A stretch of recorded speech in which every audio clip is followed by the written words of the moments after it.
right, I think we're going to get started. Perfect timing.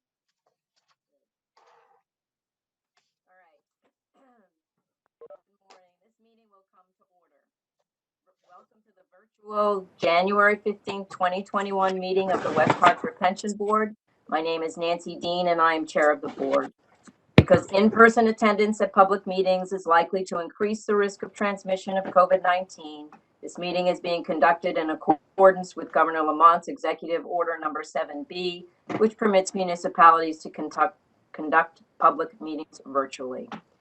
Members of the board and some town staff are participating by WebEx. Members of the public can view the meeting live on West Hartford Community Television or on West Hartford Community Interactive Comcast Channel 5 and Frontier TV Channel 6098, or at www.hctv.org.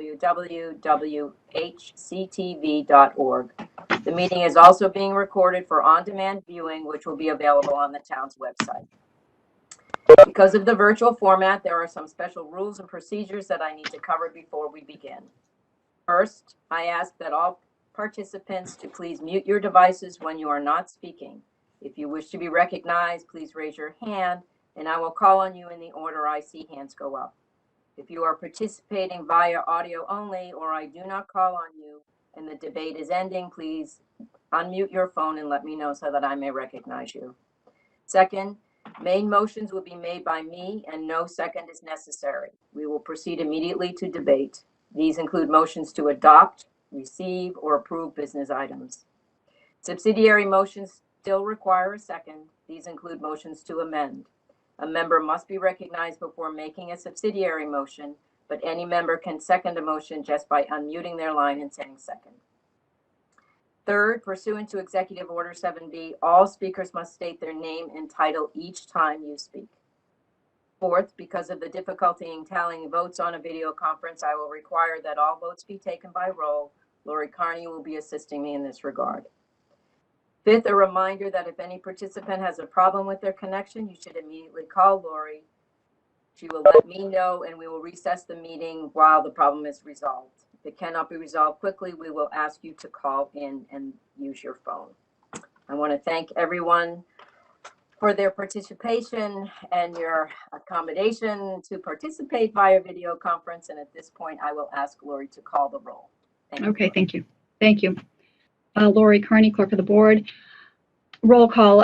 Nancy Dean. Present. Lazaro Guzman. Present. Alan Lebo. Present. Ethan Goldman. Present. Brittany Birmingham. Present. Peter Privitera. Present. Mayor Cantor. Sherry. Here, sorry. Chris Kashmar. Present. Rick Ledwith. Present. Lee Gold.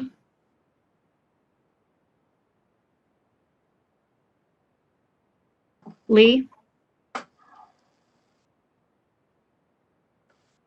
I know he's here. Paula Kanaki. Present. And Jennifer Evans is recording for West Hartford Community Television. And Maura Goulart. Present. Lee, are you able to respond? Okay, is there anyone else participating whose name I have not called? Okay, thanks, Nancy. Okay, all right. Thank you, everyone, and good morning again. I do want to welcome, you have a new face on your screen, Ethan Goldman, who is our newest member to the pension board here in West Hartford. He has been working diligently to get up to speed and sort of entering this process as we've already been working on this for a while. So we welcome Ethan, and Ethan, all questions are open. So please don't hesitate to ask a question if you So can I ask a really stupid question now? Sure. How do I mute? State your name. I'm sorry, Ethan Goldman, member. And this, I apologize for the question. I haven't used WebEx before. I've used Teams a lot. How do you mute? down in the bottom of your screen, at least I see a button that says mute or unmute with a microphone. All right, I don't, but okay. Sorry. Just That's trying okay. to. Sometimes. There. Oh, okay, I apologize. I got it. Excellent. It's an important No, button. actually, it didn't work, but that's It fine. didn't work? You gave me, sorry. Okay. Well, all right, we'll do that then. All right, thank you very much, and welcome again. This is a special meeting, as I said in the opening remarks. We do want to try very, very hard to get to an endpoint at 9 o'clock, as we do have some members who have other commitments that they need to tend to this morning, and we have a good amount of business to learn about this morning. So all that being said, I'm now going to turn it over to Pete. Thank you. Good morning, everyone. Pete Privitera, Director of Finance for the Town of West Hartford. First, I believe you all received a copy of the latest updated presentation that we gave to the Town Council that the team that we have, myself and our consultants, gave to the Town Council. Nancy, the chair, and I discussed the format of this. We decided there's so much information that needs to be talked about with respect to the investment of the bonds that we're not going to get into the presentation at this point. However, if anyone has any questions on any aspect of the presentation, please shoot me an email and I'll try to respond as quickly as possible. With respect to the process, there are two ordinances that were prepared and submitted to council. They were on the council agenda on January 12th. One is a bond authorization ordinance that was prepared by bond counsel and reviewed by corporation counsel. And the second was an ordinance that creates a pension bond reserve fund that was prepared by myself in conjunction with bond counsel and the consulting actuary. Those two ordinances were submitted on January 12th. They were referred for a virtual public hearing. The date of the public hearing is January 26th at 6:30. That is also the same night of the next town council meeting. So the public hearing will be at 6:30 and the council meeting, I believe, will be at 7:30. The process is the virtual hearing, the virtual public hearing will take place. Then the items will go to council for their deliberation and action. If council adopts both ordinances, the town clerk shortly thereafter must place a notice in the paper that the ordinances were adopted, and that would trigger a 10-day period in which a petition can be prepared. And the petition has to be signed by at least 3% of registered electors in the town, and the petition will be to repeal that ordinance. If there were sufficient petitions garnered to repeal that ordinance, that would go back to town council for reconsideration. If the town council decided not to repeal the ordinance, then that would go to referendum at a future date that was established by the town council, either a special election or a scheduled election. So that's the process with respect to these two ordinances. Regarding the state involvement in this process, there is a state statute that requires the town to notify the secretary of the Office of Policy and Management and the state treasurer as to our intent. The state statute also requires the submission of a number of documents and analysis, basically supporting our rationale as to why we're doing this. And I'm just gonna briefly tell you what we have to give them. An actuarial valuation, an actuarial analysis of the method by which the town proposes to fund the past pension obligation, an explanation of the town's investment strategic plan with respect to the POBs, but not limited just to telling them what our asset allocation plan is, a 3-year financial plan including major assumptions and plan of finance for the bonds, which is basically the plan of finance will be approved by this board. A comparison of the anticipated effects of funding the unfunded past benefit obligation through the issuance of POBs, through the annual ADEC.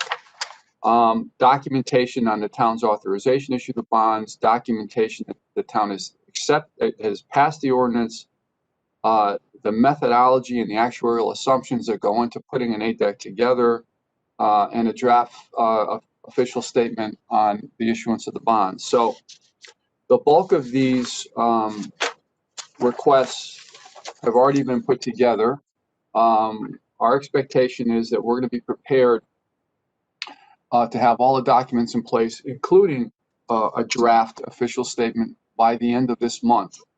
So basically, within 15 days of supplying the documentation to the Secretary of the OPM and the State Treasurer, they have 15 days to notify us whether or not the material that we submitted was adequate.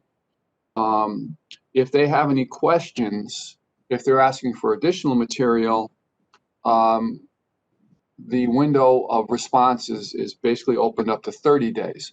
So basically, within 30 days after we give them all the information and we try to answer their question, the OPM Secretary and the State Treasurer basically have to review them and give us their written opinion.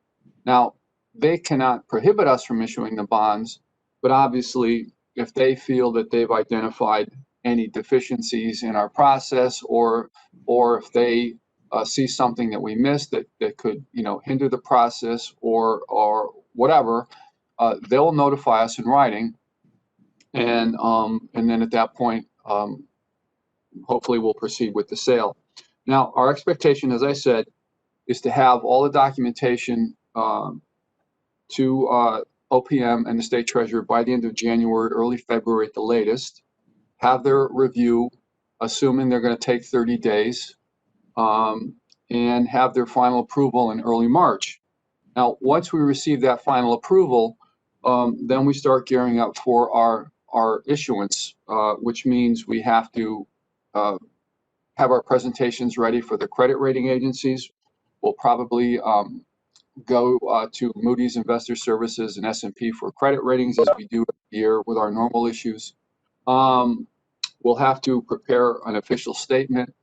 And since this is a significant issue, I'm sure we're going to be preparing some materials that the underwriters that we choose to market these for us will distribute to potential investors.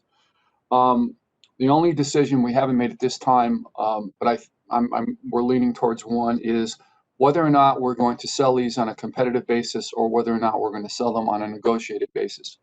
I'm still in discussions with our financial advisor and other consultants as to what method we're going to use.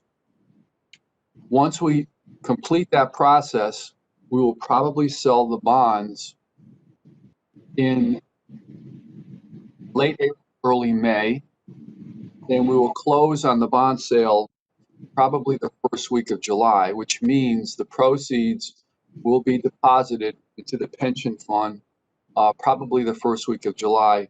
And we need to do that purposely because we have 18 months before we make our first payment. And since next fiscal year, we're funding the ADEC and we're not putting money in for the debt service, we need to make our first payment the following fiscal year on the debt, okay? So the first payment on the debt will be in the following fiscal year, will be in fiscal year 23. And again, the schedule is purposely made that way. So that's a timetable. I'll give you some information on the actual sale. The par value we've identified not to exceed $365 million. The amount that's going to go into the pension fund is probably going to be closer to 359 plus million. We always estimate higher when we ask for authorization, but we'll probably end up selling in the neighborhood of 361, 362 million, because we're going to be including all of the issuance costs associated with the sale. The bond term will be 25 years. The bonds will have a call date after 10 years, meaning we'll have an opportunity, if interest rates get better, we'll have an opportunity to refinance them. our expectation is that the bonds will come in at under 3%. We've completed some market analysis. We know there might be a slight uptick, in the next couple of quarters, but not significant. Our modeling is based on a 3% bond rate, but my expectation is we're going to come in slightly under that. Now, the type of bond, it's a general obligation bond. The difference is it's a taxable bond. Our normal issues for infrastructure improvements and capital projects are tax-exempt bonds. Now, what that means is that investors are going to have to pay a slightly higher premium on the bonds. The bonds will probably be maybe 75 basis points higher than what we would normally pay on a tax-exempt bond because they are taxable. But there is a market out there for taxable bonds, taxable municipal bonds. Our last analysis indicated that 30% of the municipal bonds that were being sold on the market recently were taxable bonds. Now, they're taxable bonds because there's no arbitrage issues related to them. The arbitrage issues being on a tax-exempt sale, you cannot basically sell bonds that are tax-exempt and invest them and try to make money on them. That's arbitrage. But on a taxable basis, you have more flexibility. So basically, that allows us to take bonds that we're selling at 3%, take the bond proceeds, and invest them in higher asset classes in the pension plan. And the theory behind that is if we achieve on average over the next 25 years a 6.25% discount rate, then that will fully fund the pension liability. Now, what's unique about this is that we are creating a pension bond reserve fund. The pension bond reserve fund's sole purpose is to mitigate any spikes or any economic downturn over the life of the bonds. So basically what we're doing is we're selling bonds to fund the entire unfunded liability, all right, $359 million. We're taking that $359 million and we're depositing that into the pension trust. We are budgeting next year for the actuarially determined employer contribution, the ADEC, of $26.9 million. Now, if we sell the bonds, the $26.9 million, we will not have to put into the pension fund because we're putting in $359 million. That $26.9 million will be moved to the pension bond reserve fund. If for some reason we do not sell pension bonds, then that $26.9 million will be used to pay the actuarially determined employer contribution for next fiscal year. Now, the way the pension bond reserve ordinance is structured is that money can only be used for pension liability. That money can only be used to mitigate any spikes in annual contributions. Now, we have language in the ordinance that basically says on a year-over-year basis, if the ADEC, the actuarially determined employer contribution, increases by more than 5%, the town will pay the first 5% increase, and the reserve fund will pay any increase over that 5%. Now, just to kind of put this in perspective, right now, the ADEC is $26.9 million, $27 million. If we had a 5% increase on that, okay, it would be roughly what, 1.3, 1.4 million? If we didn't do this, okay, and our ADEC went up by that amount, the town would have to put in $1.4 million. That would be our increase on a year-over-year basis. When we issue the bonds, we will have two payments. One is debt service, and that's going to be level principal and interest. That means we're going to make the same debt service payment every year, for 25 years. And let's say roughly that's $20 million. And then the ADEC, the actuarially determined employer contribution, will basically fund the normal cost moving forward, and that could be $7 million. So when we're looking at a year-over-year increase to the ADEC, if we don't do this, we're looking at a 5% increase over the $26.9 million. But moving forward, if we're looking at an increase over the ADEC, we're looking at an increase of 5% over $7 million, which is considerably less. We know we have a fixed cost on the bonds. There's going to be no fluctuation on that. The only fluctuation we're going to have moving forward is on the ADEC. Okay, and if you look at the packet that I distributed to you, there is a 30-year projection on that that basically shows the difference between what we would have paid if we did not do this compared to what we think we will be paying. Now, that analysis assumes we're going to make 6.25% interest every year, which we know we're not. There's going to be some fluctuation. We're going to have good years, we're going to have bad years, we're going to make money, we're going to lose money. But over the term of the 25 years, the expectation is that we will make 6.25%. All right. And again, the expectation we have is that if we don't do this, every year our ADEC is going to increase. Every year it's going to go up. It's 26.9 million this year. It could be 29 million next year. It could be 30 million the year after. It could be a significant increase over time. And even if we did everything we had to do and reduced our discount rate and everything we had to do, 20 years from now, we'd still only be funded at roughly 77%. So we're looking at this from all perspectives. Our assumption is, or based on the actuarial calculations, our actuary tells us that by doing this, if we hit our target, we'll have a net present value savings of roughly $141 million. Not to mention, if we do have money left over in the reserve fund, that will be up for future town council to decide what they want to do with it. They could use that for a future liabilities, such as OPEB or something similar to that. So that's the process. That's the plan. That's the structure of the bond sale. And if anyone has any questions related to that, I'd be happy to answer them. This is Nancy Dean.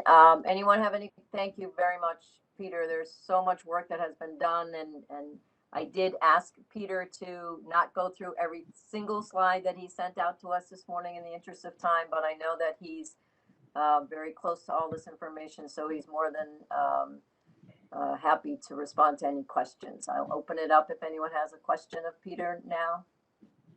Peter, oh, go ahead, Alan.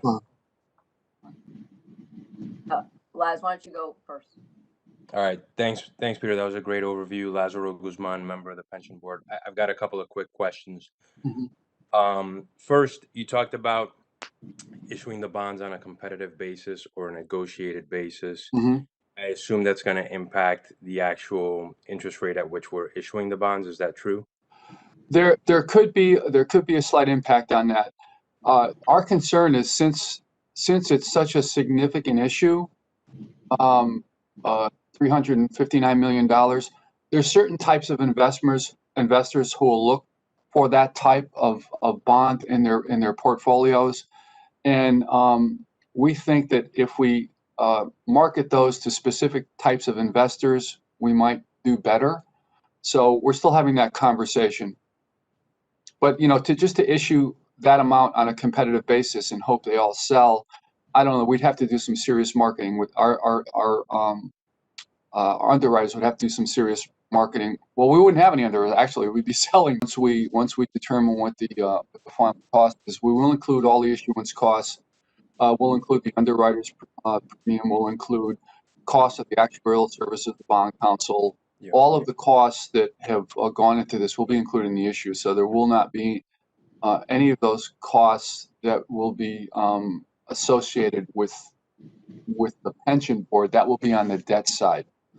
Right. No, but my question is kind of when we think about the actual finance cost in terms of a percent, it's still around 3. Is that fair to say?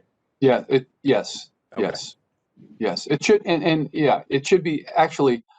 My expectation is it should be less than that, but the market's always changing. But our expectation is the actual. I'm think we lost you, but if you can hear me, the actual true interest cost is going to come in less than 3.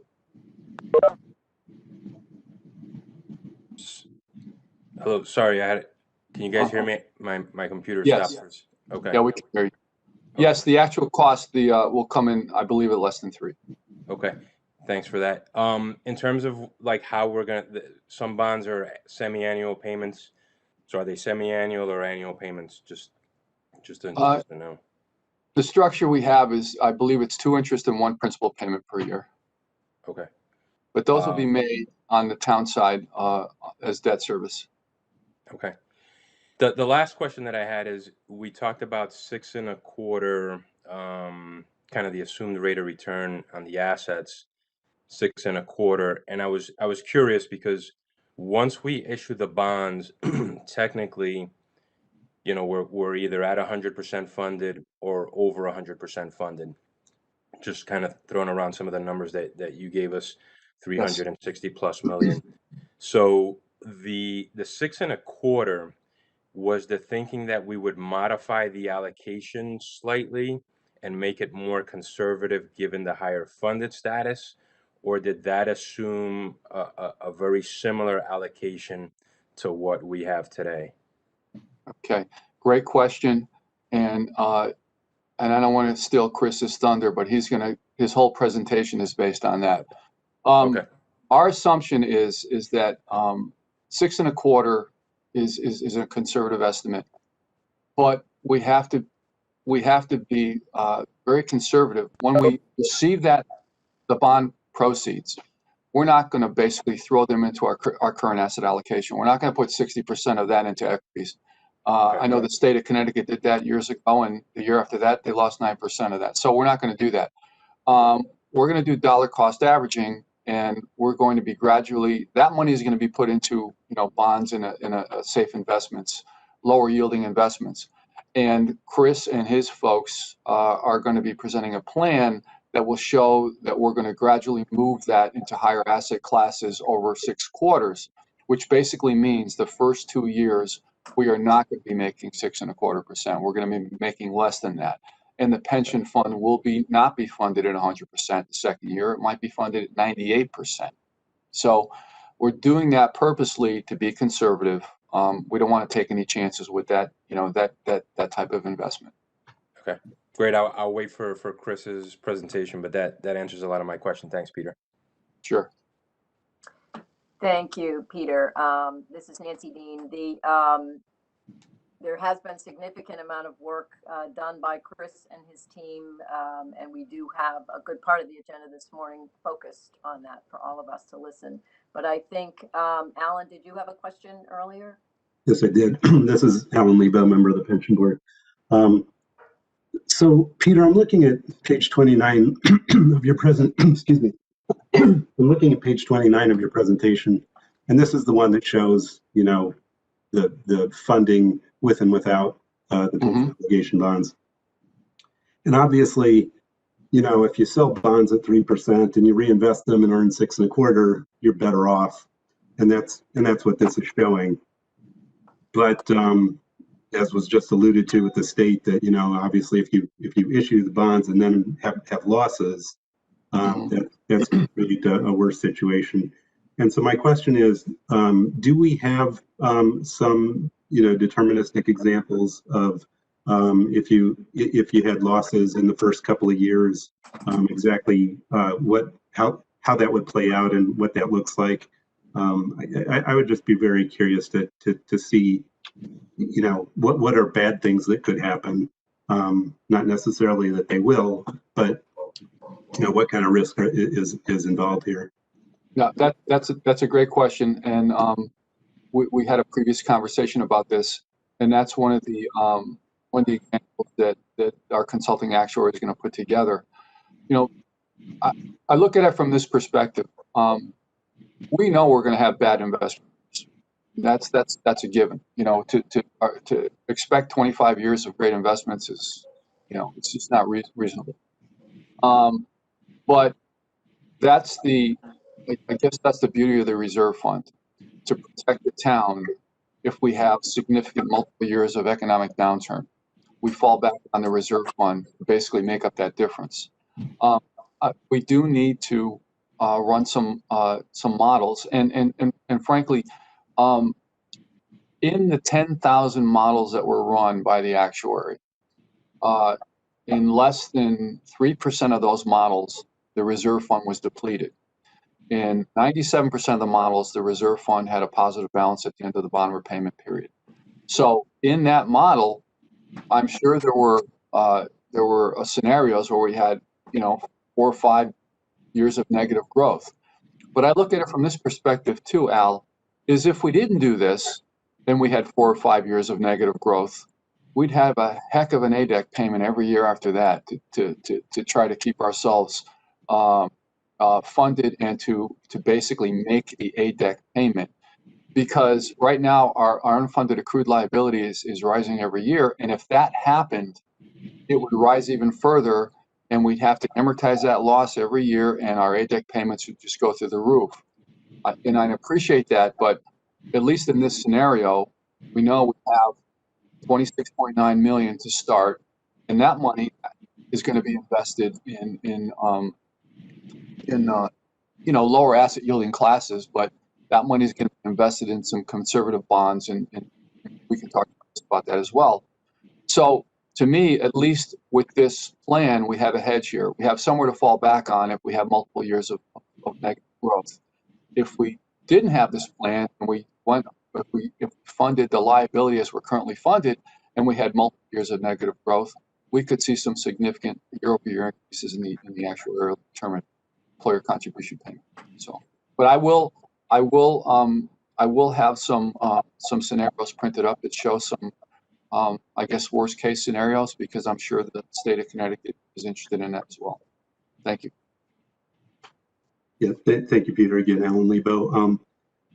All the points you made are very good points. And this is obviously a cost benefit analysis, and there, the cost of not doing this, could certainly be problematic. Nonetheless, I do think it would be beneficial, particularly for the town council, to just see, how bad can things get? What is the risk that we're taking? And therefore, some of the, deterministic bad scenarios that we talked about earlier, I just think would just be beneficial, just to be able to see in the very same way that this slide 29, presents stuff, what could happen. And of course, then there's, 900 slides that show, hey, this is a good thing to do. So by no means am I saying, this is something we can do. I'm just saying we should appreciate the risk and be able to see exactly what is the risk. Thanks, Al. Pete Privitera, Finance Director, and we'll do that. But I just want to make one other statement before we move on. There's a lot of negative connotations around pension obligation bonds, because in the past they've been issued by local governments who had no other recourse. They had cash flow problems. They were not highly rated by the rating agencies. They had no place to turn, and they had to do this to get to acquire some cash. So the market conditions really didn't matter. They could sell the bonds and at 6% and assume they're going to have an 8% investment returns, and it didn't work, obviously. But the key here is that it didn't work, and then they had no fallback position. Okay, so they were really in trouble. We're going in at a low interest rate environment, and we have a fallback position. We have a reserve fund. So I think those are two key elements of this whole package. But again, we have to be aware of potential situations where we have multiple years of negative growth, and we will be prepared to address that. Thank you. Ethan, are you wanting to speak? Yeah, I could. Yeah, Ethan Goldman, yes, member. Couple questions, and they may have been covered in previous meetings. I know you got the 6 1/4 projection. And you have the reserve fund, and you expect to be positive in terms of the unfunded accrual is actually negative at the end of 30 years. What rate do you have to hit or where's your sort of your threshold, if I'm probably using the wrong words. Instead of getting 6.25, how low can you go and still not you're utilizing your reserve fund to offset losses. So is it 5%, 4%? Yeah. Sorry, the question didn't make any sense. No. Pete Privitera, Finance Director. That makes a lot of sense. Basically what you're saying is, what's the lowest rate what's the lowest Over time. asset growth rate you would need not to fully deplete the reserve fund Yes, sir. at the end of the 25 years? That's a great question. And I would have to refer that to our actuaries, because basically, that would fall within the less than 3% of scenarios that we were talking about. Okay. So in 97% of the scenarios, we're not going to run out, but what's the lowest rate we would have to achieve so we wouldn't run out? Because to me, I don't know offhand. That to me is sort of where you can go and still be safe. So, Yeah. That's a great question. Thank you. So Ethan Goldman again, member, if I can ask another one. On pages, and I try to number them 24 and 28, it says if the plan is modestly overfunded, you have a contribution holiday. Is it possible for the town to pay down the debt, or to have like a sunk fund that when they can pay down debt, they can utilize it instead of using it for town spending? Yeah, Pete Privitera, Finance Director.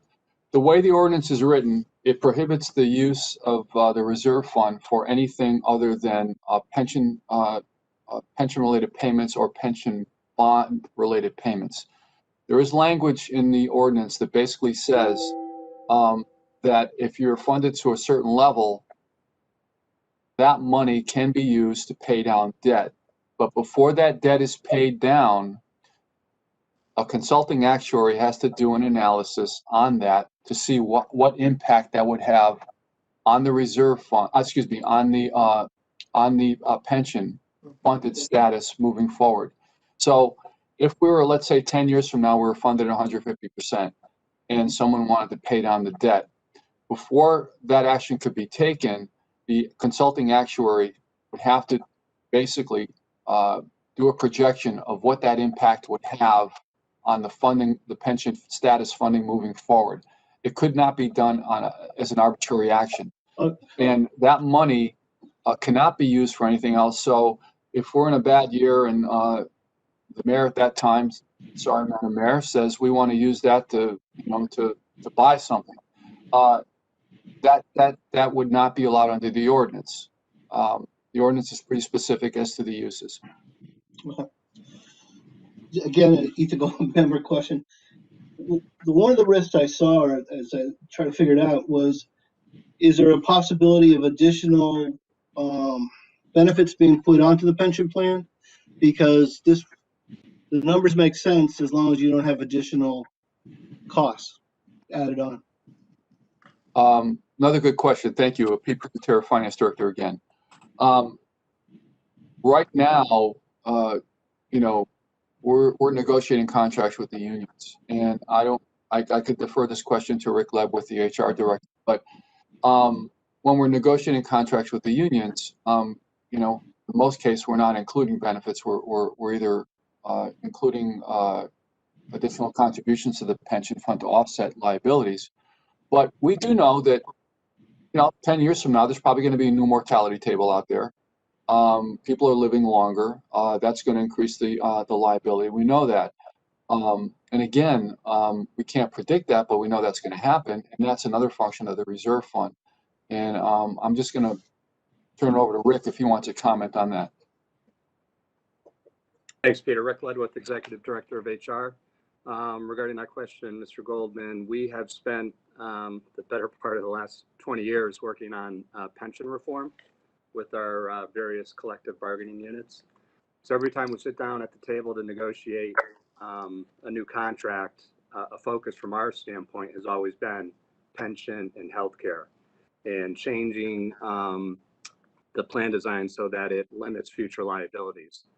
So that will continue, well into the foreseeable future. So I don't see that changing at all.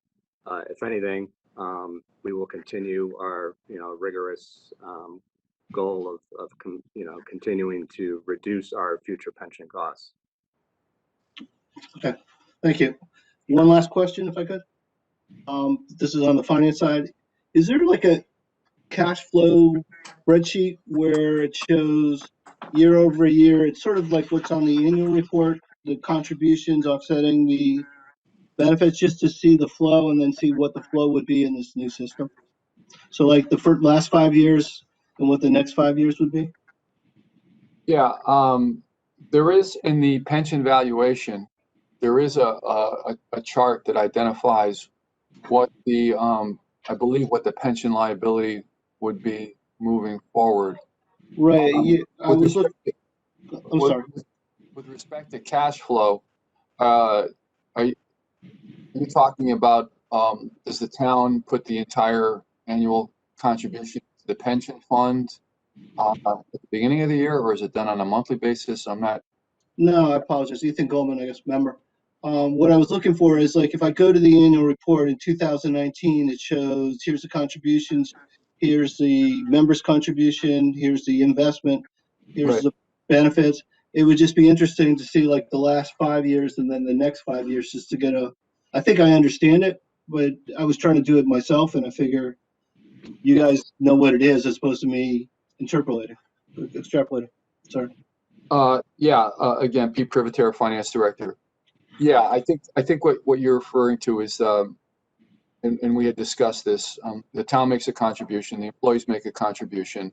The pension fund basically picks up the difference, and their expenses associated with administration. We can certainly get that for the last 5 years. For the next 5 years, I'd have to, ask the actuary to run that for us. If that's what the pension board wants, then I certainly don't have a problem with it. It'd be helpful for me, but thank you very much, Ethan Goldman. Sure. I'm done.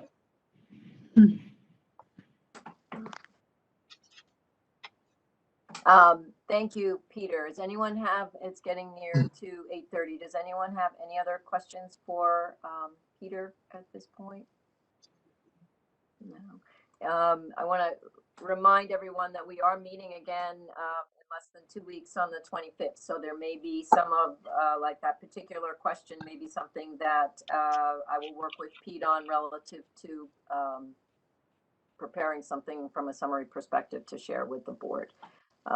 With that being said, I will invite Chris Kashmar to join or come off mute and join our meeting. Thank you, Chris.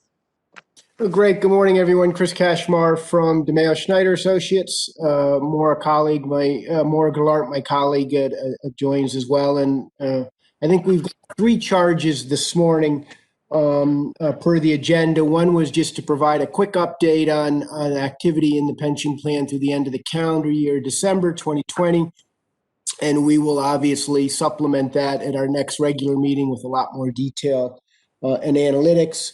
To talk a little bit about our initial thoughts regarding, as Peter mentioned, receipt of the proceeds from the POB bond and intentions in terms of how those monies are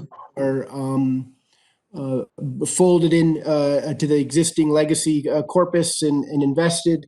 And then I think there was a question as well, or just an allotment for some time relating to any implications that may exist by virtue of issuing the bond on the investment policy statement. With the permission of the chair, if it's all right, should we try to share the deck in mass here and use that as the basis for the conversation? This is Nancy Dean, Chair. Yes, Chris, I think if you and Lori can do that, that would be good. Chris Kashmar again. Thank you, Madam Chair. Let me see here. I think, Lori, right, I should have permission to share. I'm just seeing if I can get bear with me here. Trying to find the PDF here, and I do not. I've got. Here we go. You have it, because I should have it as well. Everyone see that? I can, yes. Yes. Great. Okay. Well, again, Chris Kashmar from DeMayo Schneider Associates. We'll work our way through the content here. We certainly won't go through each and every page for sure, but I think there are some good guideposts. I'm going to take the liberty here and toying with the size a little bit. So again, let's kind of work through just the backdrop if we could.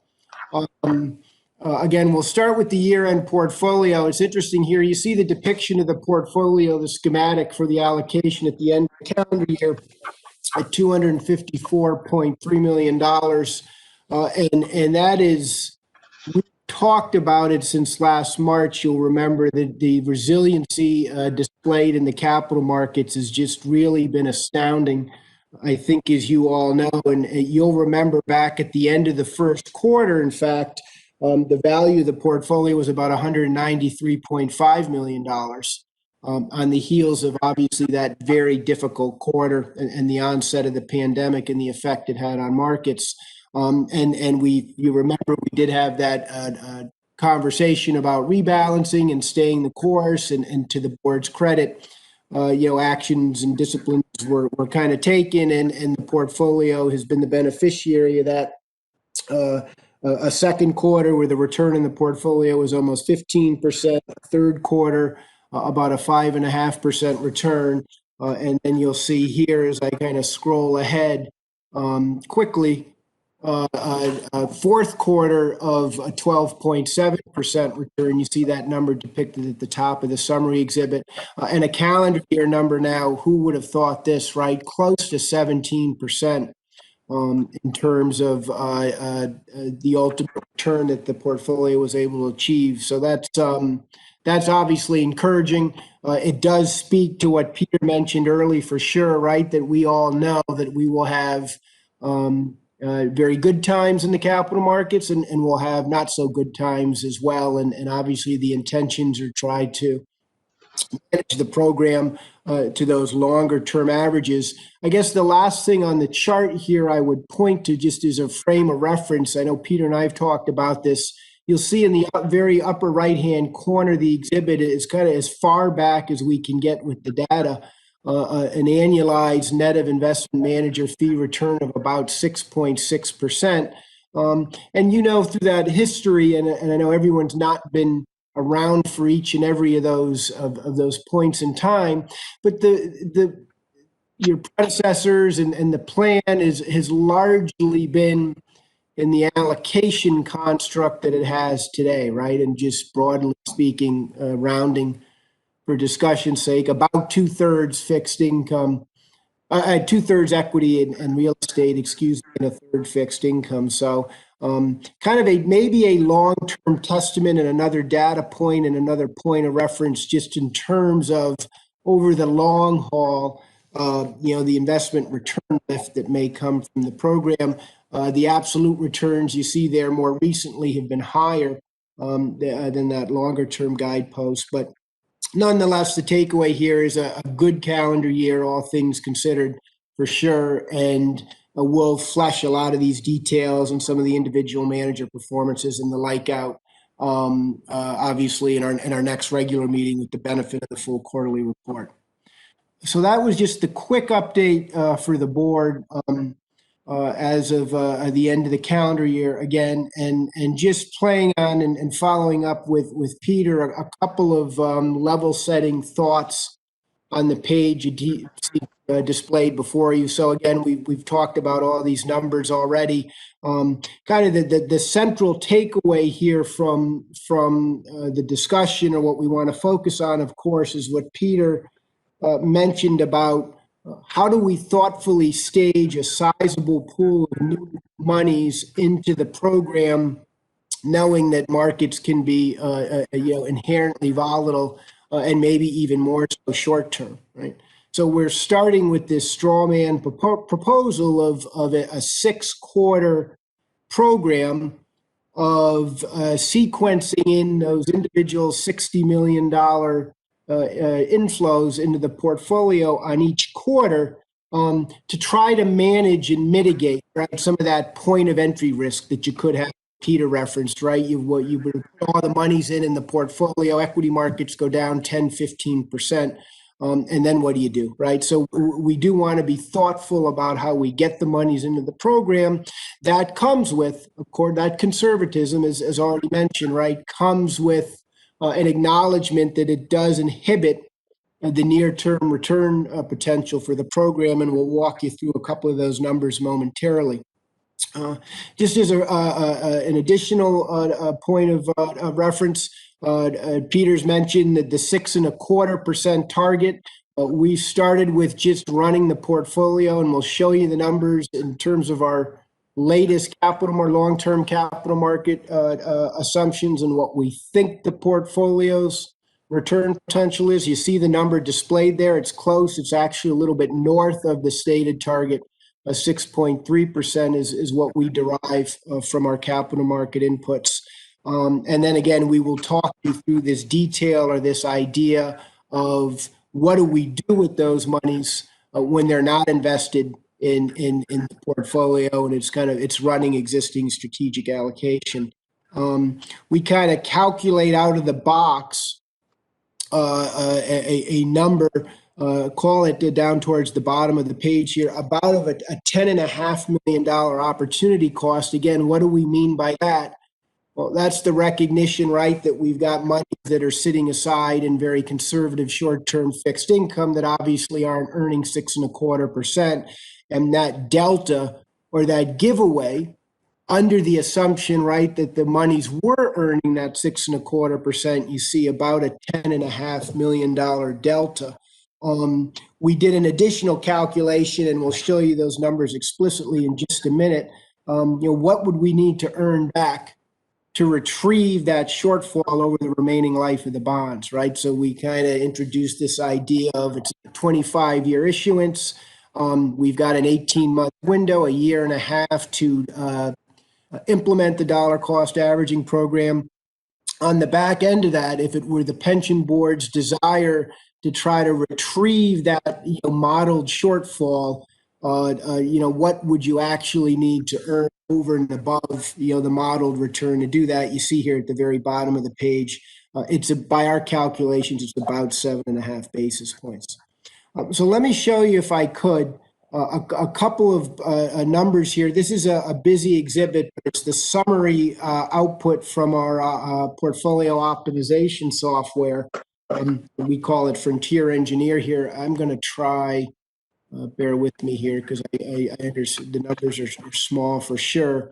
But let me walk you through some of the highlights of this page and just what we intended or tried to do. You see there the top line over in the upper left-hand corner, the light shaded blue, the existing portfolio, right? So as mentioned, I know this is familiar for the longer term participants in our meetings, the 65% weighting to equities today. We have the real estate allocation, of course, and then the fixed income. And then under the hood there, if you look at the equity combination or composition, if you will, you see we break out into the global equity classes that the portfolio invests in today. And that associates with a modeled return. So if you work your way across that same line, you'll see there the annualized return that I mentioned of 6.3%, a volatility of 12.8%, a couple of numbers that we look at both in kind of a traditional normal kind of statistically normal environment, a kind of a worst case scenario. And then we also run what we call, for an element of conservatism, non-normal returns, which kind of recognize the kind of the skewness, if you will, and these black swan events that can periodically occur, and kind of get at a real, what is an absolute, the world falls apart, 100-year flood type of a bad outcome in any year for that mix that we just, you've got today. So you see those numbers. And then finally, we just actually say, what are the actual returns for this asset allocation over history, as kind of far back as we can go for all the asset classes that you allocate to today. So you see those numbers kind of in the far right. Just as a reminder for the group and for the board, remember, these are not the investment managers per se in this analysis. We're using asset classes, and we can talk about that delineation as we kind of work through the analysis and you start to kind of accumulate and get comfortable with this information. So then we've got the existing mix there. There's the 6.3 proof statement, again, with our long-term assumptions, what we think the portfolio as it's allocated today can earn over a long period of time on an annualized basis. Then you see what we've done here is we took the software and we ran through allocation mixes. Again, the guidepost you see to the far left, alongside that invested portfolio, kind of beginning to implement the effects or implicate the effects, if you will, of having that dollar cost averaging pool or set aside, what that means for the aggregate allocation, that $600+ million that's sitting there under your purview. And you see there how we kind of run off those different allocations discretely over the dollar cost averaging period. And there'd be 5 of them, right? Because our assumption is that that first one is going in, as Peter mentioned, right at the onset of the new fiscal year. So you see the runoffs there, and as we kind of work our way down, obviously more fixed income and short-term fixed income at that. As you make your way across the exhibit there, you see alongside the existing traditional bonds that you invest in today and accounting for that allocation to short-term bonds, again, which obviously have very much lower return expectations.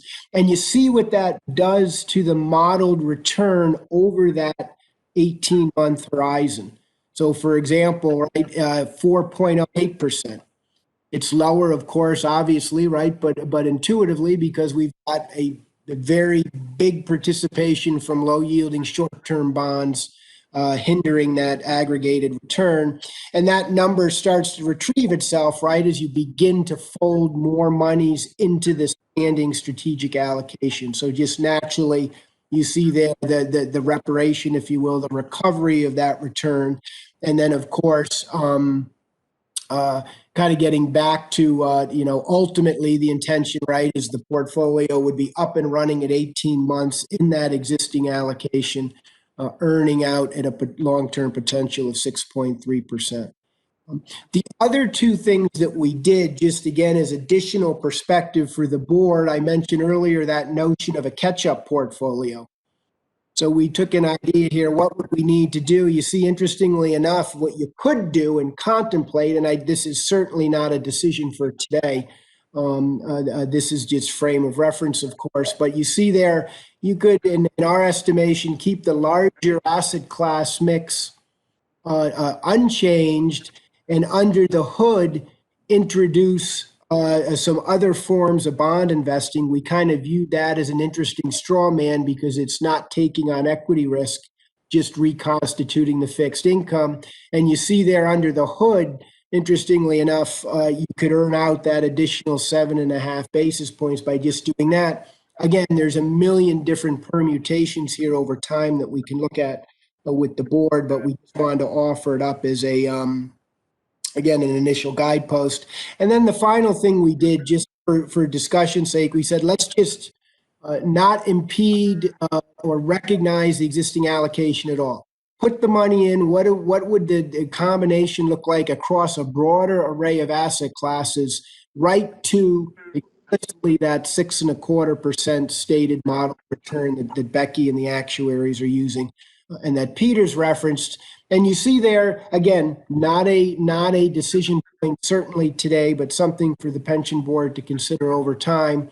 If you begin to implicate other asset classes beyond what you do today, there's some other mixes you could consider. There's some other things that happen with the modeled returns and the volatility and the diversification, right, at a much larger size. And certainly we'll have, I suspect, subsequent conversations about what do our other peers of this size do? We're more than doubling the corpus, the existing corpus. Does that have implications for how we're investing and how we should be thinking about things? So that provides you a little bit of additional context there as well. So that when Peter mentioned earlier this idea, right, that we're going to have this haircut on the front end, we didn't share the numbers here in the exhibit, but Peter has heard these. I think by our estimate, the year 1 number all in the existing corpus earning out at 6.3 and then having 5.6 of the money are progressing down, right, with the dollar cost averaging program, meaningful money in short term. Our year one calculation derives a return of about 4.8%. And you'll remember in that second fiscal year, we begin to recover a lot of that deficit. Most of the dollar cost averaging efforts are done. And we kind of revert back to a number kind of more akin to what you would expect. By our account, it's about a 6.2% number in that second full year post issuance. And then, of course, right beyond that, we're retrieved fully back to the 6.3%. So I'm going to obviously and certainly pause and take questions momentarily, maybe with the chair's permission, because I know we want to talk about what we actually intend to do with the proceeds. Maybe it's an appropriate time, Madam Chairwoman, to pause for just a minute before we get to leg two here of the information. This is Nancy Dean. Yeah, I would agree with that, Chris. So with the charts up, I can't see everybody, but I see Alan. I recognize Alan to ask a question at this point. But if I don't recognize anyone, please unmute yourself once Alan is finished. Alan. Thank you, Alan Lebo, member of the board. I'm sorry, I'm not understanding one component here. On page 7, we say we're doing a dollar cost averaging strategy employed over 6 quarters of roughly $60 million invested each quarter. And then on page 8, you show this, dollar cost averaging where, it changes the investment. And so what's unclear to me is it that $60 million gets put into the pension fund each quarter? Yes. Or is it that all of the money gets put into the pension fund and the investment strategy is modified each quarter? Yeah, so that's Chris Cashmore again. So I guess that's an interesting, Alan, kind of view, right? I don't know. Our view was, I guess, Peter, right? Technically, the pension fund receives all the proceeds with issuance. And to your question, Alan, the bulk of it, right, is on day one in short-term bonds alongside 60 million plus the existing corpus running at the 65, 70%, 30, equity fixed income. I'm trying to think, Peter, I'll ask mechanically whether that money sets aside. I think it's in the pension fund and we're utilizing short-term and managers alongside the existing managers all under that single hood. Yeah, Peter, Finance Director. My expectation is that the entire bond proceed amount will go into the pension fund, and you will put that entire amount, in some low yield secure asset classes, and then you will gradually reallocate portions of that, like I think $1 per quarter, to higher yielding asset classes, probably mirror the asset mix we currently have. But it's all going in the pension fund. So I think Chris Cashmore, Alan, so I did just to clarify, right, as Peter said, so you would bet the entire proceeds come into the pension fund in early July. 60 million of those get invested in the existing allocation, right, in the existing construct that you're familiar with. The balance sits in short-term fixed income, and in each subsequent quarter, another 6 is drawn out and goes into the program on through to the end of the 18-month period. Does that make sense? Well, so again, Al Lebo, member of the board. Just to make sure I understand this correctly, then all $360 million goes into the pension fund. 300 million of that gets invested in short term. 60 million of it gets invested at the current mix A, or does it get invested at some other rate? Chris Cashmore, it would get invested in mix A as it stands to, Alan, absent any subsequent feedback from the board or desire, we're assuming it gets invested in the existing mix. Okay, and then each subsequent quarter, the additional 60 million gets in the current mix A. Chris Cashmore, correct. Okay. Right, and this is Nancy Dean. that's the model that's what's being used here for discussion purposes, obviously, in terms of, I mean, I think one of the facts is that the 360 million comes into the pension plan so it fuels that full fund. What Chris has here is obviously a recommendation. We don't have to make that decision today. This is a lot for us to all digest and even think through. But I think it is a good point, Alan, to make sure everybody's clear that all the proceeds come into the pension plan, but what this is doing, pension fund, I should say, what this is doing is trying to lengthen out the investment of that with a scenario as defined here, as well as having some rules of caution as to how we're feeding the money into the market. But those are part of the reason for today's meeting is to set the stage so we have a common understanding of the overall, and then we as the board will work on the refinement of the implementation. So, Okay, thank you. Alan, do you have any other questions in that regard then? Are we good? That's all. Thank you. Good. Thank you. I've got a question. Yes. Lazaro Guzman, member. Chris, thanks for the presentation. Lots of great information. I'm a big fan of dollar cost averaging. My main question, how much? I'm sorry, I didn't catch that. 60 basis points.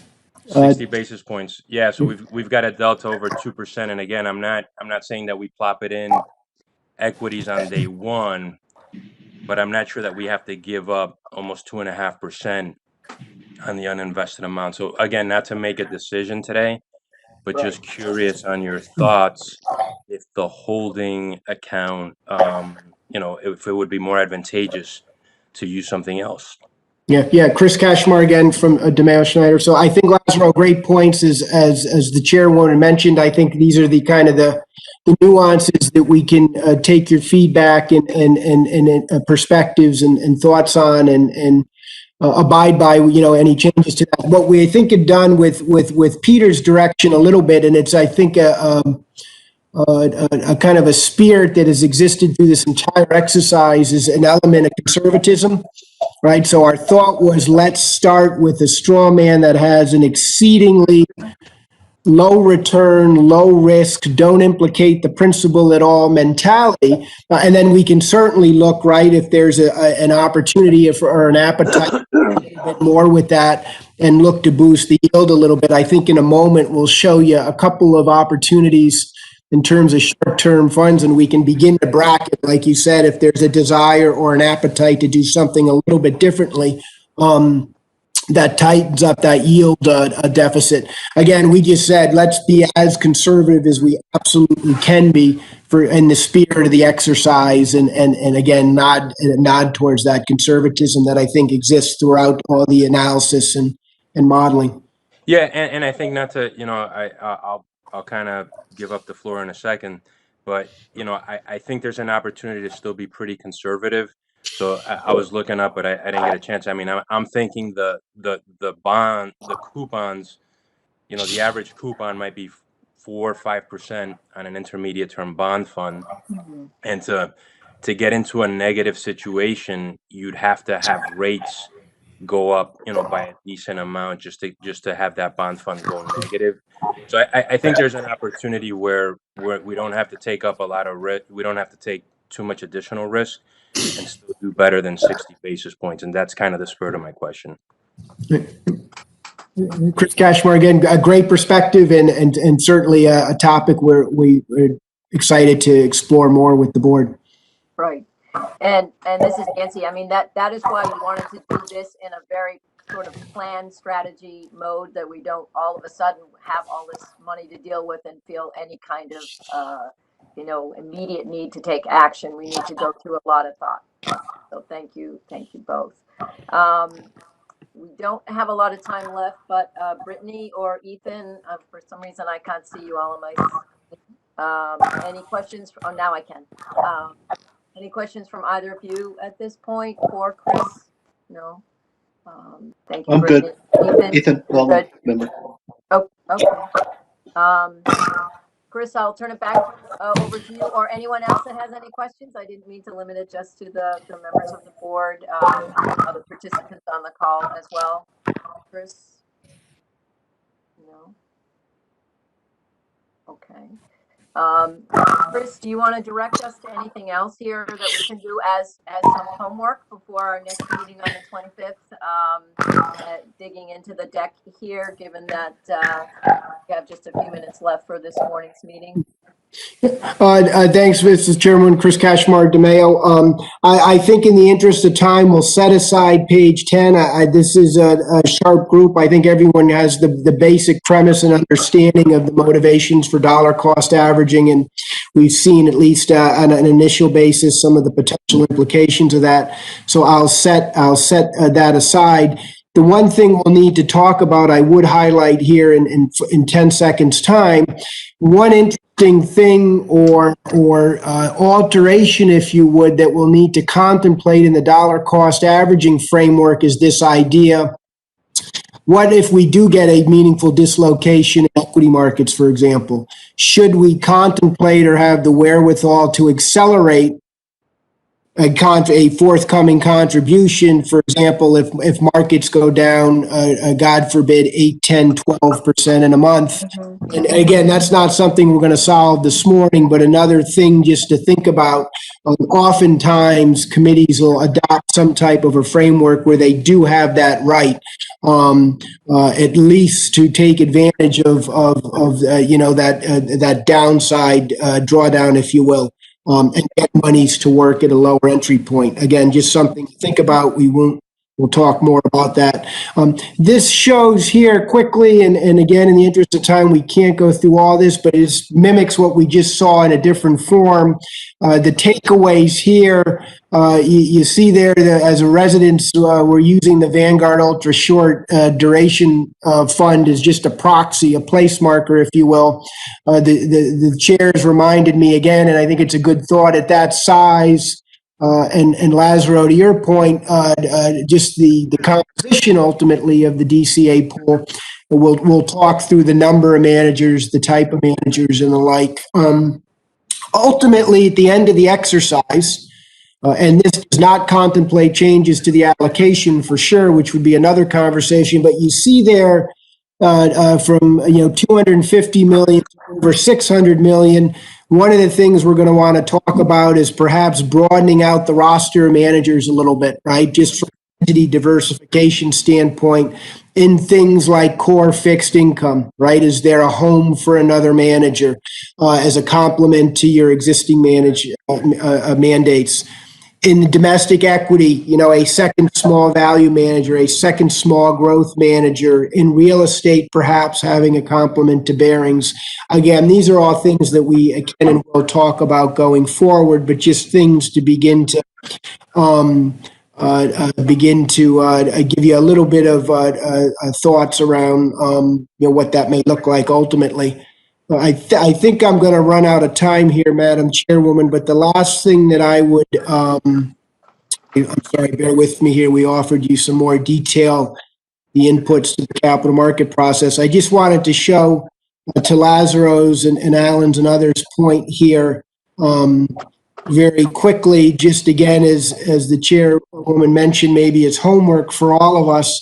We did provide in this deck some ideas. Lazaro, this begins to tease a little bit at your question there, but you see a number of ultra short and short-term bond strategies that we kind of traffic in or familiar with, and you'll see here what I mentioned earlier. These are 930 numbers. We'll update them for sure once that data is fully in, but you see here just kind of the area that the managers are operating in, right? So these are intended to be very conservative, certainly high grade liquid options. Again, you'll see here a little bit predominantly investment grade arena is where the managers are operating. And then to the, you'll see some returns here through the end of the calendar year. These strategies, right, to the point expected, are rarely negative in any 12-month period. I say rarely because it is not an exclusive statement. You see back in the throes of the financial crisis in 2008, some of the strategies were in fact negative for the calendar year, but that is, as you can look through the data here, a fairly rare occurrence, but one we want to be mindful of. And then we just show and exhibit the data on a rolling basis. Again, our intent was to protect the principal at all costs and earn a little bit of yield and do that conservatively as the board fully acclimates itself to the data and information. I'm sure you'll have more thoughts here. And again, as mentioned, we're certainly happy and willing to investigate other combinations of fixed income strategies alongside this, perhaps, if there's an interest in elevating the yield profile a little bit. So I think we're right on 9-ish or just thereafter, Ms. Chairwoman. I do want to run over, so I'm going to stop there and take your direction.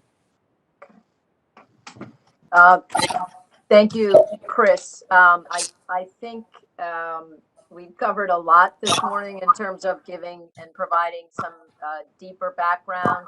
It's always helpful. I know I participated or I listened in on the presentation to the council a few weeks, a month or so ago, and it's a great opportunity for us to be able to have sort of some special attention from Pete and you relative to the mechanics here. So with that, we do have a meeting on the 25th. It will be a full meeting. I will work with Lori and Rick on the agenda for the business matters of the pension plan. Perhaps we'll do that part first so that we handle those, but otherwise that will also be a meeting dedicated to a full review of, I think, will you have the full December 31st results ready for us at that point, Chris? Chris Cashmar, DeMayo. Yes, Madam Chairwoman, we will. Okay, so we'll have an opportunity for that as well as to really start to work together as to how we think we want to, formulate what we will do. So with that, I will ask if there's one more time if there's any other questions. If not, I will just ask for a motion to adjourn, which I think I'm empowered to do. But are there any other questions before I do so? Yes, I have. Yes, Pete? People, Director of Finance. I know we're on a very short time frame here with respect to, I'm sorry, there's a lot of feedback here, yeah. Yeah. We're on a very short time frame here with respect to providing the state with our investment plan. Is it possible that we can, at our next meeting, have a preliminary approval of an investment plan that we can present to the OPM Secretary and State Treasurer as a preliminary plan that the pension board is considering? Otherwise, the situation with the state is with the documentation, it's all or none. I can't give it to them piecemeal. They want everything at once. No, So I think, yeah, Pete, it's Nancy. I think our goal would be to get to that point at the next meeting at the 25th, but we need to have some time to have everyone process this before we agree to what this shall look like. Great. One more suggestion. I appreciate Lazaro's comments on the conservative investment.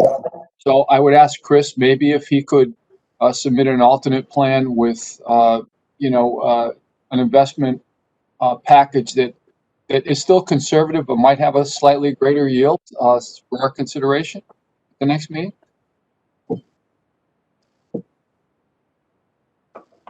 Chris is nodding yes. I will take that as a yes. Good.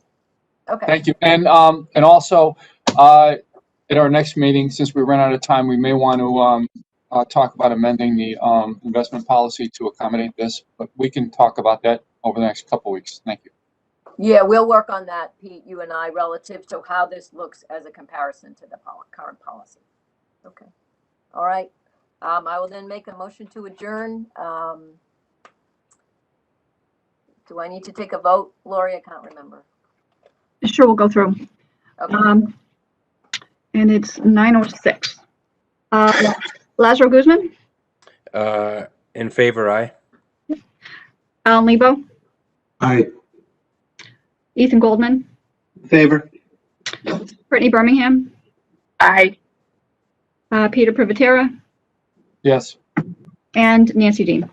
Yes, Right, Okay. motion's approved. good. Thank you all very much for your time this morning. We'll see you on the 25th. Bye. Thank you, Chris.